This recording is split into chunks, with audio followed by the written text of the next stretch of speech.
Hello students, आज हम लोग अपने जो चैप्टर नंबर 1 है इंट्रोडक्शन, उसका लास्ट सेशन देखने जा रहे हैं। और मैंने आपको कहा था जाते जाते लास्ट सेशन में कि भाई हम लोग स्कोप ऑफ टोटल इनकम के क्वेश्चन सॉल्व करेंगे और that would be our last session. And आपको सेक्शन 5 आज क्लास करने के पहले क्लियर होना चाहिए। मतलब मैं आपसे अब ये उम्मीद कर सकता हूँ कि now you are here after completion of your section number 5। एक बार रीकैप कर देते हैं। सेक्शन 5 कहता है scope of total income in India, outside India, income deem, income accrue or arise or deemed to accrue or arise in India will be charged to tax in all the three cases.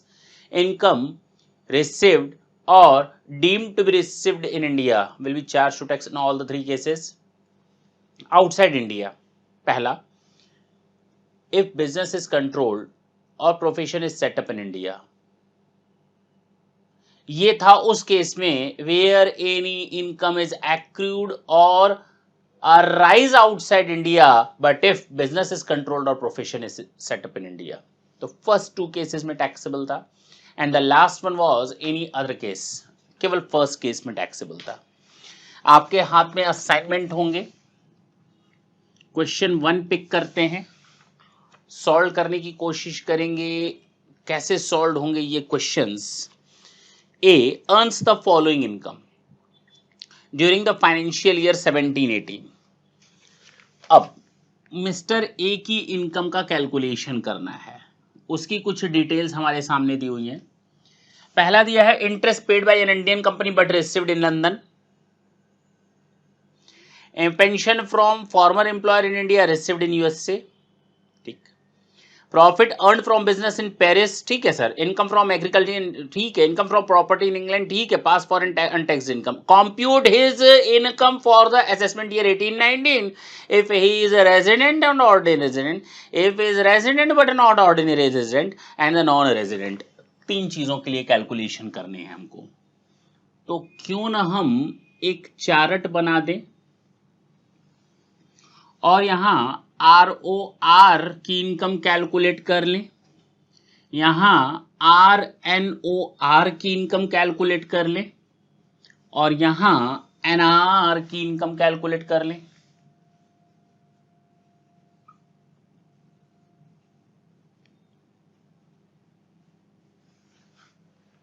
ठीक, सबसे पहला दिया है interest paid by an Indian company. Interest paid by an Indian company but received in London। तो accrue और arise कहां से हुआ है? इंडिया, क्योंकि कंपनी कौन सी थी?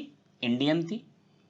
तीनों में टैक्सेबल होगा। यस सर, एक्रू और अराइज इन इंडिया, सबसे ऊपर पहला point, taxable in all the cases। pension from former employer in India,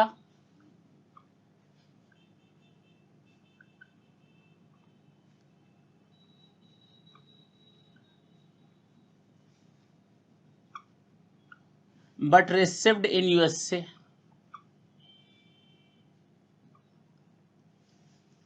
ये पेंशन कहां से मिली है?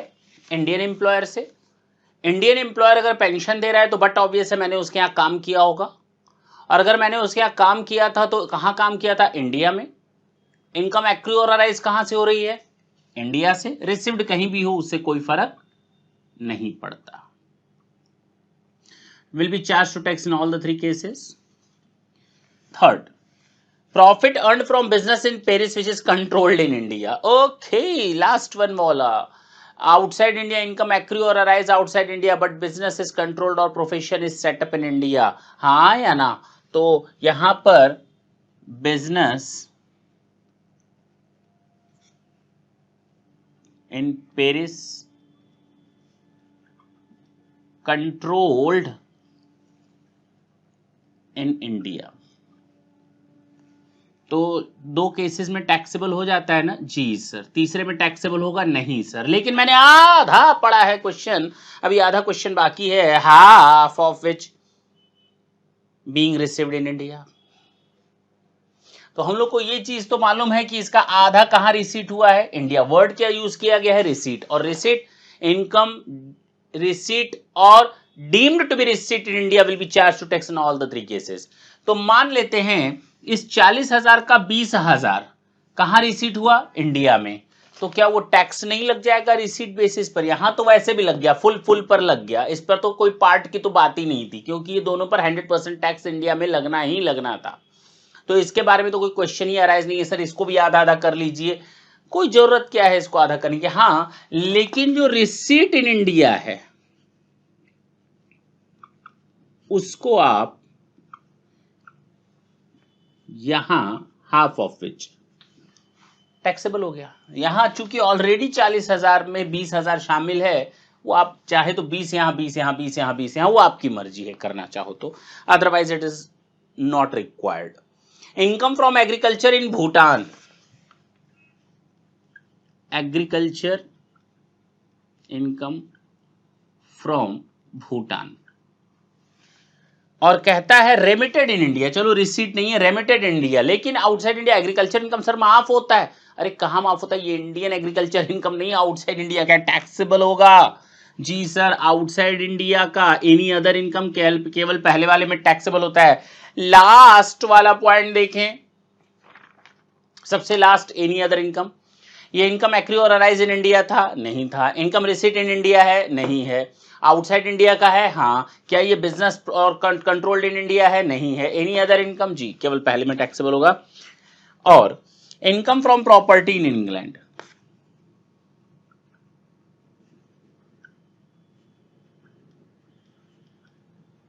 प्रॉपर्टी कहां है, एंड रिसिव्ड इंग्लैंड।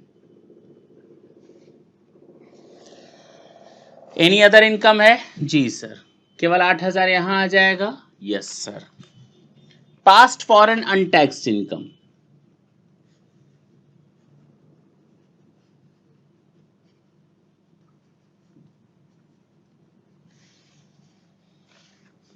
पूछो ना पूछो, क्यों सर, किसी में नहीं लिया? अरे जिस साल की इनकम है उसी साल ले जाओ। हम तो प्रीवियस ईयर 17-18 और असेसमेंट ईयर 18-19 की बात कर रहे हैं। अगर आप बात कर रहे हैं इसके पहले वाले किसी साल की, तो आप उसी साल में जाओ ना, यहां क्या कर रहे हो आप। होप सो समझ में आया। That is the total income.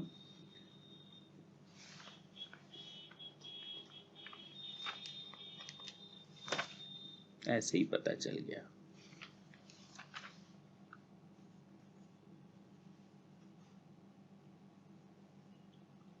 Note कर लें तो फिर हम आगे बढ़ेंगे क्वेश्चन नंबर 2 की ओर।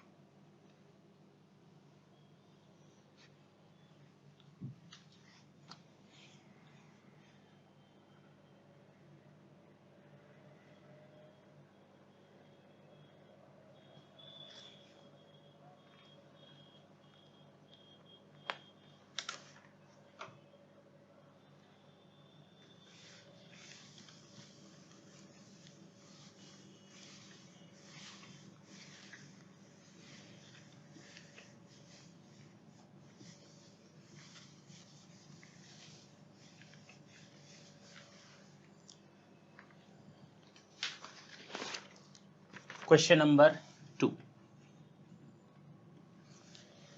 सेम इसी तरह की चीजें दी हुई हैं। हमको टोटल इनकम कैलकुलेट करना है, एसएससी है मालूम नहीं, तो एसएससी मिस्टर एक्स मान लेते हैं, कोई दिक्कत नहीं है।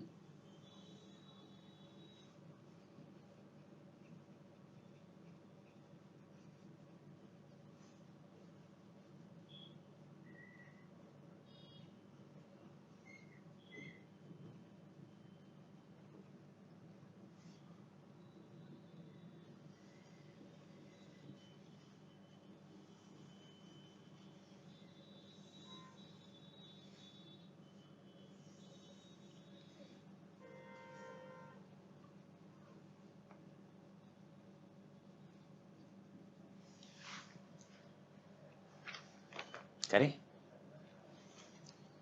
Interest for debenture in an Indian company,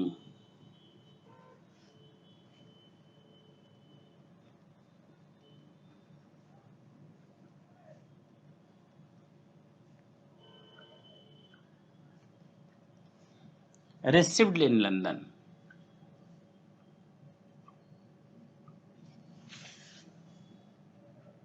Indian है कंपनी, तो एक्रू और अराइज कहाँ हो गया सर? इंडिया। तो एक्रू और अराइज अगर इंडिया में हो तो एसएससी किसी भी तरह का हो, आरओआर हो, आरएनओआर हो या एनआर हो, कोई फर्क नहीं पड़ता, इंडियन इनकम को तो पूरी की पूरी टैक्सेबल होगी।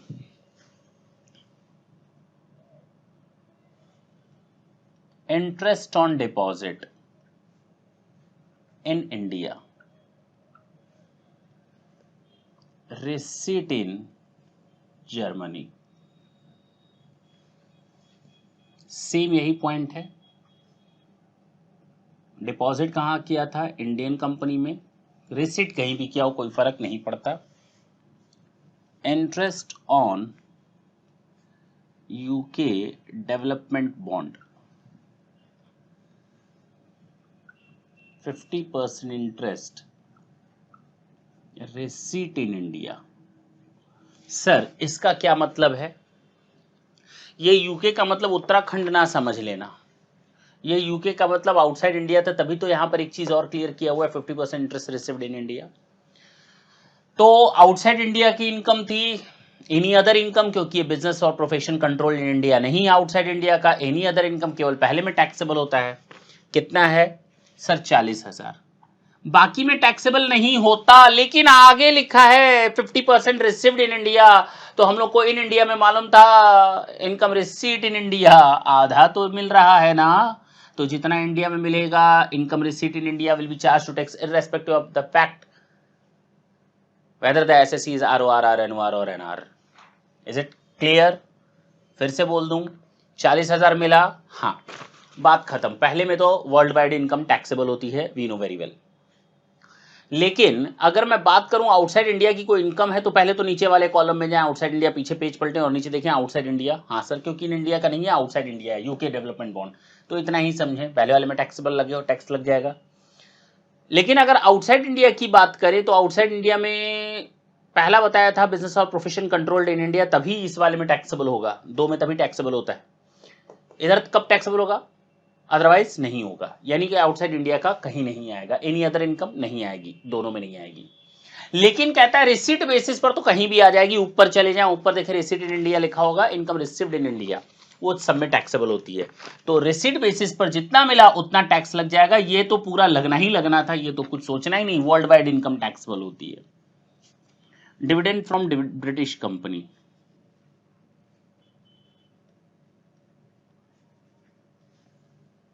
Received in London,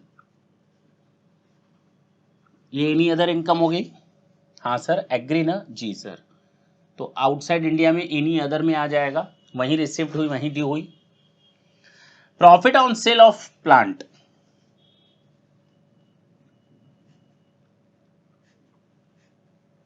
plant and machinery at Germany,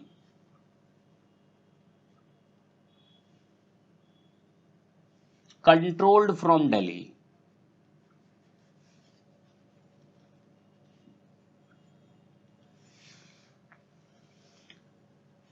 ₹40,000 received in India. ढंग से सुनेंगे, पहली चीज तो ये कि आउटसाइड इंडिया में सेल किया गया था, हाँ। इनकम एक्रू भी आउटसाइड इंडिया हुई होगी, हाँ। बिजनेस नहीं है, नहीं, क्योंकि ये प्लांट एंड मशीनरी को सेल किया गया, तो ये एनी अदर इनकम में आएगा, बिल्कुल सही है। कितना था? 70,000, यहां टैक्स लग जाएगा। एनी अदर में बाकियों में टैक्स नहीं लगता। लेकिन controlled from Delhi, controlled from, अच्छा, earned from profit on sale of plant at Germany, 50% received India. मैंने दो क्वेश्चंस को आपस में मिला दिया, कंट्रोल्ड की तो बात ही नहीं थी। 50%, मैंने दो टॉपिक्स को आपस में मिला दिया। ठीक, कितना है? 60,000, नॉट 70,000, 60,000। तो 50% रिसीट इन इंडिया, तो रिसीट बेसिस पर चार्ज कर लो टैक्स, क्या दिक्कत है? अब तो कोई दिक्कत नहीं, नहीं सर। नेक्स्ट आते हैं, business in Germany, income from business in Germany, controlled from Delhi, अब तो ठीक है। कभी कभी दिमाग कहाँ चला जाता है, घास चरने। हाँ, 40,000 रिसीव्ड इन इंडिया।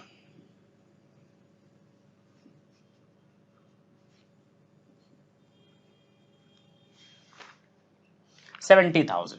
तो बिजनेस जर्मनी में हो, कहीं भी हो, फर्स्ट वाले में तो सोचना ही नहीं, वर्ल्ड वाइड इनकम टैक्सेबल होती है। हाँ, चूंकि कंट्रोल्ड फ्रॉम दिल्ली है तो 2 में टैक्सेबल हो जाएगा, ठीक है। हाँ, 40,000 रिसीट इन इंडिया है तभी यहां पर टैक्स लगेगा, रिसीट बेसिस पर अदरवाइज नहीं लगता। अब क्लियर है जी। Profit from business in Delhi,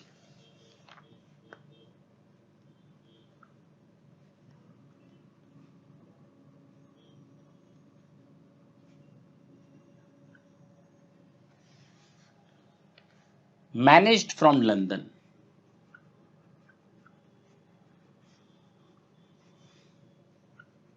अरे बिजनेस कहां है, इंडिया में, सोचना छोड़ दो, पूरी जगह टैक्स लगा दो। अगर बिजनेस आउटसाइड इंडिया होता और कंट्रोल्ड इंडिया से होता तब तो सोचना पड़ता, जब बिजनेस इंडिया में ही है तो इनकम एक्रू और अराइज इन इंडिया जी। इंटरेस्ट रिसीव्ड इन लंदन,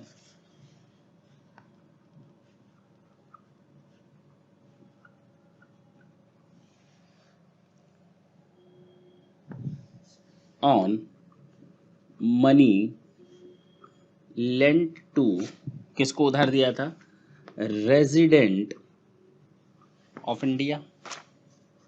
एक ऐसे पर्सन को दिया गया था जो रेजिडेंट इन इंडिया था, and money used in India. आप एक सेक्शन पढ़ेंगे, section 9, income deem to accrue और arise. Income deem to accrue और अराइज, ये सेक्शन आप पढ़ेंगे, इनकम डीम टू एक्रू और अराइज इन इंडिया। तो उसमें आप ये देखेंगे इंटरेस्ट है, रॉयल्टी है, फी फॉर टेक्निकल सर्विसेज हैं, और भी बिजनेस एसोसिएट्स हैं, काफी सारी चीजें देखेंगे। अभी नहीं, उसमें आप लोग देखेंगे कि अगर इंटरेस्ट आउटसाइड इंडिया था, किसी ऐसे बंदे को वहां पर दिया गया था जिसने वो पैसा इंडिया में यूज किया। मैंने किसी को लोन दिया outside India, now the other one person is using that amount in India.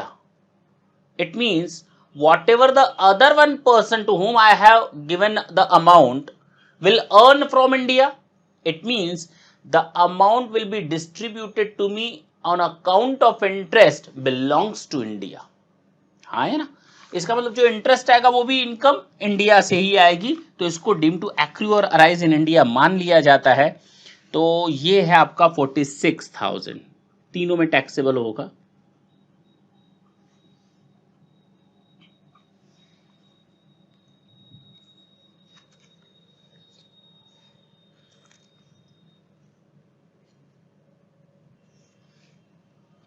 बीच में एक पॉइंट छूट गया, rent from property.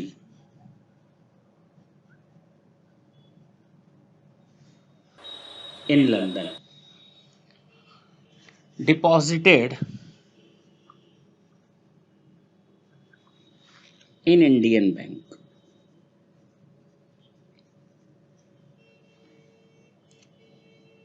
Eight London. Indian bank कहां था, लंदन में था, ठीक। अब अगर आपको कोई अमाउंट मिला है 50,000 का लंदन में, आपकी प्रॉपर्टी लंदन में, तो इनकम एक्रू और अराइज लंदन, रिसिव्ड भी आपका लंदन। ना ना ना सर, वो इंडियन बैंक है, आप भी ऐसी बात मत करिए। वहां अगर इंडिया का बैंक है और मैंने वहां पैसा जमा किया, इसका मतलब मैंने इंडिया में जमा किया। अरे नहीं भाई, वो वहीं जमा किया है, यहाँ थोड़ी इंडियन बैंक में जमा करने का मतलब इंडिया में थोड़ी आ गया पैसा, थोड़ी।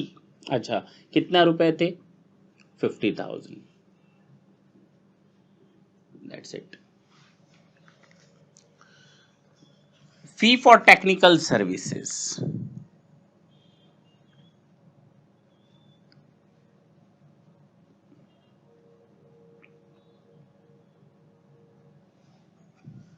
rendered in India,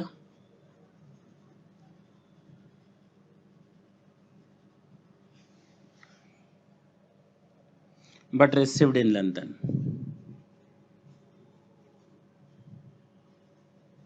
अरे सर्विसेज कहाँ दिया है सर? सर्विसेज इंडिया में दिया है, तो पैसा कहाँ से लेकर गया होगा सर? वो पैसा इंडिया से लेकर गया होगा। तो इनकम एक्रू और अराइज कहाँ से हो रही है sir?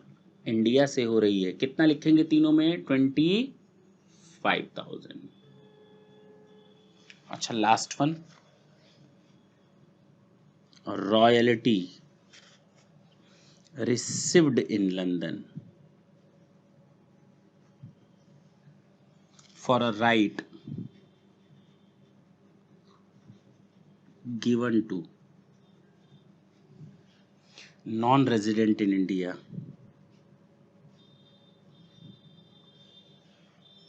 to be used in India। हमने किसी नॉन रेजिडेंट को आउटसाइड इंडिया में अपना कोई राइट यूज करने के लिए दिया और मैंने कहा मुझे रॉयल्टी देना। अब वो जो राइट यूज करेगा, जो मेरी एसेट इंटेंजिबल एसेट है, इंटेलेक्चुअल प्रॉपर्टी, वो इंडिया में यूज करेगा, यूज्ड इन इंडिया। तो आखिर वो कमाएगा कहाँ से? इंडिया से। उसकी इनकम एक्रू कहाँ से होगी? इंडिया से। उसमें से मुझे क्या देगा? रॉयल्टी। भले वो मुझे रॉयल्टी विदेश से, इंडिया से देगा, लेकिन वो जो पैसा ले गया था वो तो इंडिया से लेकर गया था। इसका मतलब वो इनकम डीम टू एक्रू और अराइज इन इंडिया है। 34,000 in all the three cases will be charged to tax. That's it.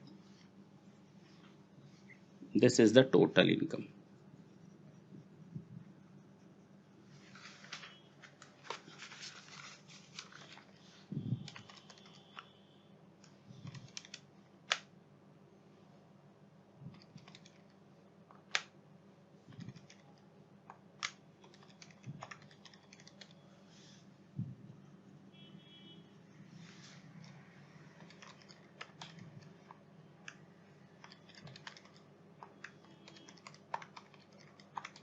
Total आप लोग देख लेंगे, हो सकता है मुझसे कहीं कोई गलती हो जाए, अदरवाइज उम्मीद तो पूरी करता हूं कि सही हो कैलकुलेशन।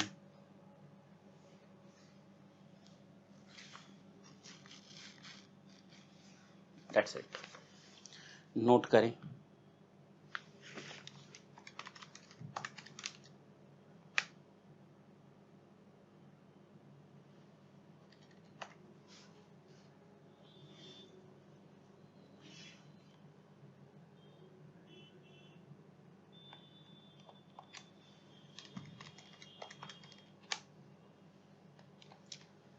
टोटल में मिस्टेक है शायद।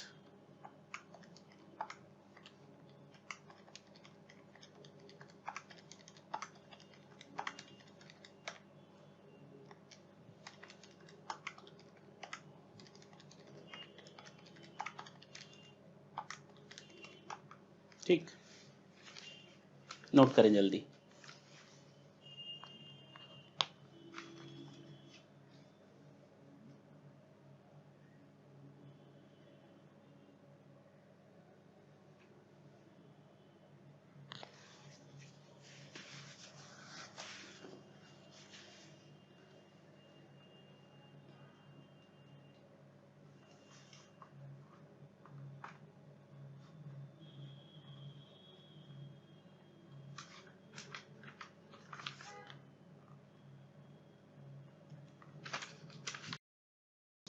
क्वेश्चन नंबर 3 को देखेंगे। सर सारे क्वेश्चन ऐसे ही हैं, बिल्कुल ऐसे ही मिलेंगे। Ram has the following income. SSC कौन है? राम। उसकी क्या कैलकुलेट करेंगे? Total income.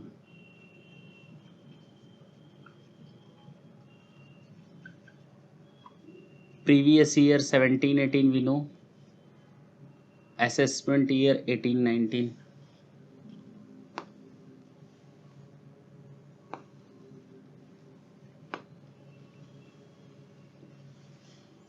क्वेश्चन में 6 पॉइंट हैं, ज्यादा बड़ा क्वेश्चन नहीं है।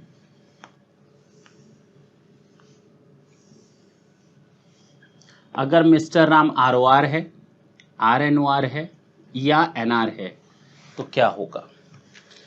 Royalty earn in India,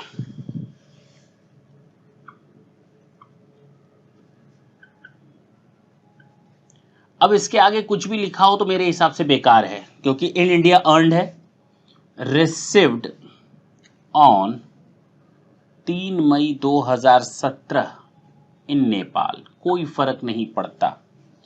All the three cases it will be charged to tax cause the income is earned from India. Clear? Dividend from a foreign company.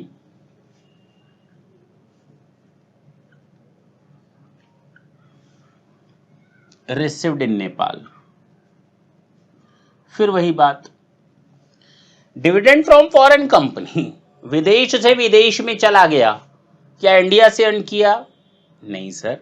Dividend from foreign company है तो पहले वाले में इसलिए taxable होगा क्योंकि world wide income taxable होती है, एनी अदर केस सबसे लास्ट वाला उसके हिसाब से। रिसीव्ड इन इंडिया होता तो टैक्स लग जाता बाकियों में, लेकिन अब रिसीव्ड इन इंडिया नहीं बल्कि रिसीव्ड इन नेपाल है, आउटसाइड इंडिया से outside India. Share of profit from a business,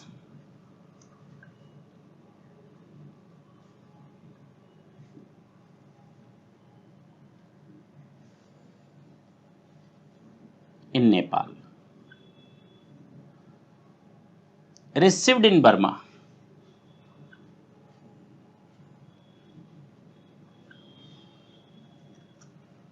but controlled from India. अरे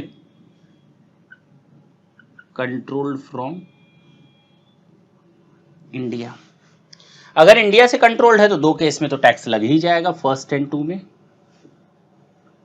थर्ड में नहीं आएगा। That's it. रेंट ऑफ 17-18, ठीक है, हम 17-18 की ही बात कर रहे हैं। Rent from land in Nepal and received there, वहीं का रेंट था वहीं रिसीव्ड हुआ है, तो 1,65,000 केवल पहले में आएगा, एनी अदर इनकम में। बिजनेस होता है कंट्रोल्ड इंडिया से होता तो सोचा जाता। Last point, speculation profit,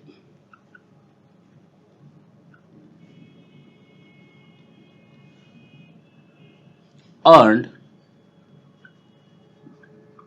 and received outside India.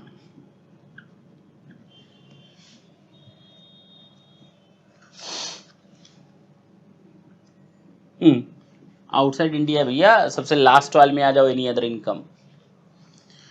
Speculative profits को नॉर्मली कभी कभी क्या, जब हम लोग पीजीबीपी चैप्टर पढ़ेंगे तो वहां पर जाना जाएगा कि बिजनेस प्रॉफिट्स दो तरह के होते हैं, एक स्पेक्युलेटिव प्रॉफिट, एक non speculative profit. Non speculative business and speculative business, दो तरह से बिजनेस को पार्ट में बांटा जाएगा। तो अगर ये कंट्रोल्ड इन इंडिया होता तो भी दो पार्ट में टैक्सेबल हो जाता। जी,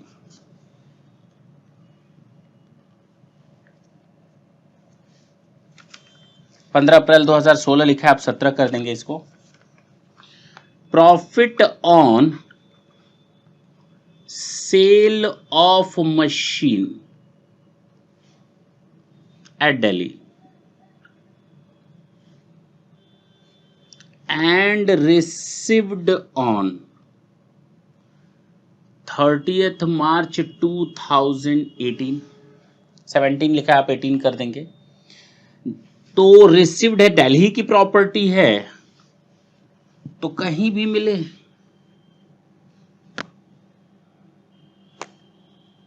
तीनों में टैक्सेबल होगा।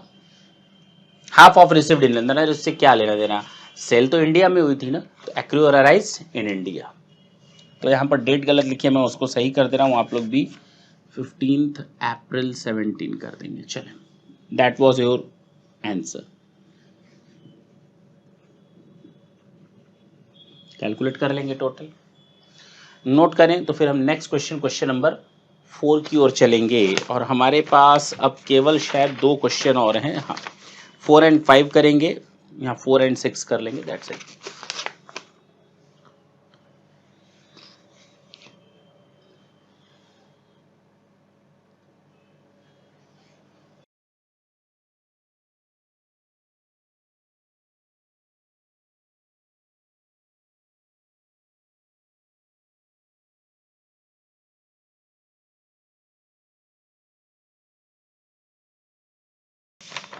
क्वेश्चन नंबर 4 देखिए।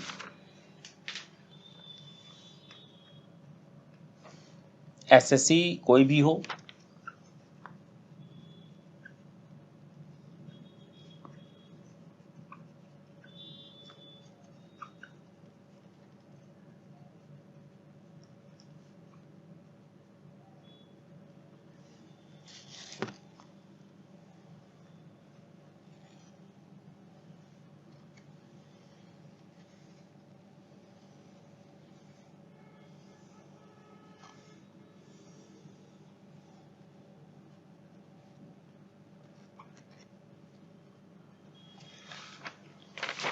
For the previous year ended on 31st March 18, P had the following income honorarium received from Government of India, जिसमें से 15,000 उसने ट्रैवलिंग एक्सपेंसेस कर लिया,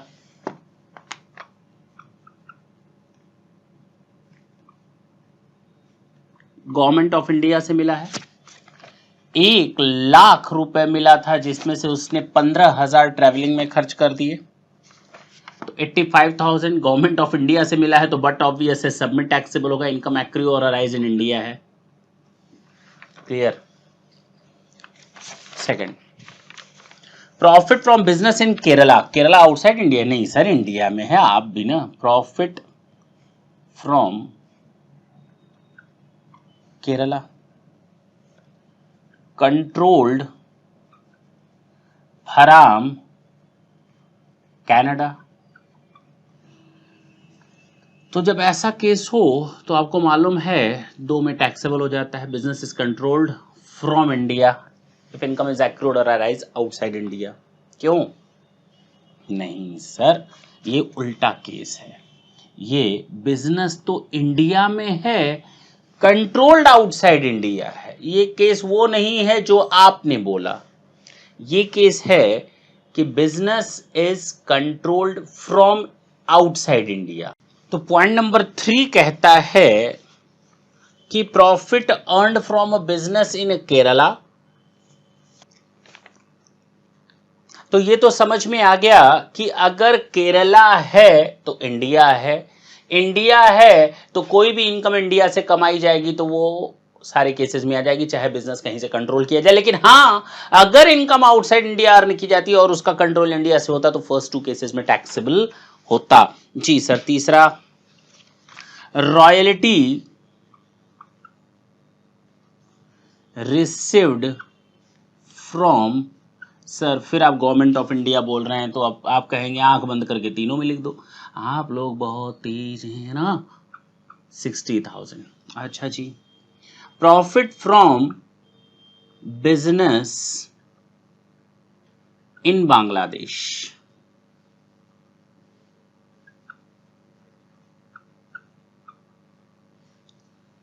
controlled from Dhaka,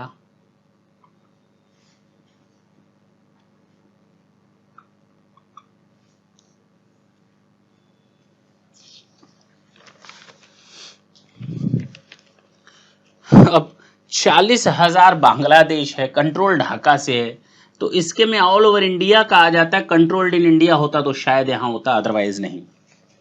dividend from Italian company,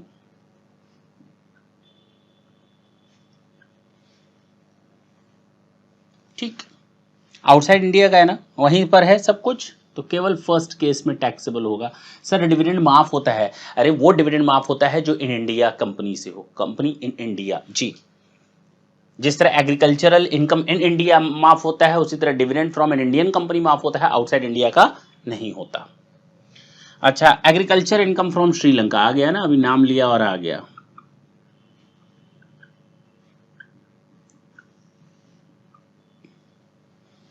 ₹6,00,000।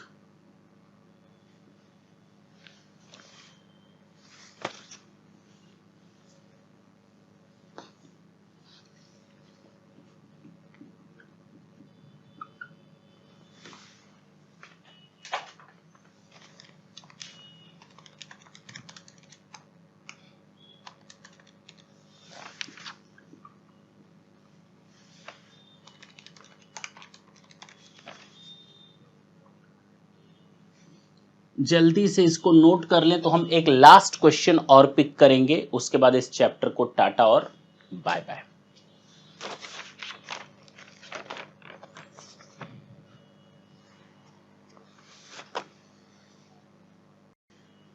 चलिए क्वेश्चन नंबर 5 हम पढ़ देते हैं, आपको मैं बताता जाऊंगा कहां टैक्सेबल होगा। Income from business connection in India received in London. Question number 5 है income from business connection in India received in London. Business connection India में है, तीनों में टैक्स लगा दें। मैंने थोड़ी देर पहले बोला ना बिजनेस कनेक्शन बिजनेस एसोसिएट्स वगैरह देखा जाता है, तो ये इनकम एक्रू और अराइज इन इंडिया मान लिया जाएगा, तो तीनों में टैक्स लग जाएगा। Pension from former employer in India received in UK. Employer कहाँ का था? इंडिया का ना। काम कहाँ किया होगा? इंडिया में ना। इंडिया के लिए या इंडिया में, तो एक्रू और अराइज इंडिया में है, तीनों में टैक्स लगा देंगे 14,000। Profit earn from a business in Paris which is controlled in India, तो दो में टैक्स लग जाएगा, दो में टैक्सेबल हो जाएगा, 1 20 और half of received in India तीसरे में जो नहीं आता, अगर ये रिसीव्ड नहीं होता तो तीसरे में 60,000, 120 and 60,000। Income from agriculture in Bhutan and remitted to India, केवल पहले में 15,000। Income from agriculture in India तीनों में माफ है, तीनों में माफ है। मैंने थोड़ी देर पहले बोला एग्रीकल्चरल इनकम इन इंडिया तीनों में माफ होगी। Past untaxed income brought to India, brought to you by, अरे भैया पास्ट ईयर का है तो पास्ट ईयर में चले जाओ, इसी ईयर से कोई लेना देना नहीं है, कहीं नहीं लिखेंगे। Question number 6 and this is the last one. मैंने कहा एक क्वेश्चन करवाएंगे, दोनों करवा देते हैं। During the year 1718, PC Jain had the following income: fee for technical services paid by a non-resident for businesses outside India. Fee for technical services paid by a non-resident for a business outside India. किसको पे कर रहा है? मुझे पे कर रहा है ना। टेक्निकल सर्विसेज कहां से जाएंगी? इंडिया से जाएंगी ना। तो एक्रू और अराइज कहां से हुआ? इंडिया से हुआ ना। तीनों में टैक्स लगा दो। बोलो, मेरा बिजनेस तो इंडिया है ना, उसका बिजनेस आउटसाइड इंडिया है, वो नॉन रेसिडेंट है। कोई मेरे पास अप्रोच करे इंडिया में कि हमको यूएसए में सर्विसेज दो, तो क्या मान लेंगे कि वो इंडिया में सर्विसेज ही नहीं है? क्या बात कर रहे हो? ठीक। Income from profession in India, तीनों में टैक्स लग जाएगा। प्रॉपर्टी रिसीव्ड इन युगांडा, जिसमें से 6,000 इंडिया में भेजा गया, तो केवल पहले में टैक्स लगेगा क्योंकि रेमिटेड है। और मैंने आपको रिसीट और रेमिटेंस में फर्क बताया था। रिसीट केवल एक बार होती है, रेमिटेंस कई बार हो सकता है। एक बार इनकम रिसीव करने के बाद आप जब उसका यूज करेंगे, दैट इज कॉल्ड रेमिटेंस।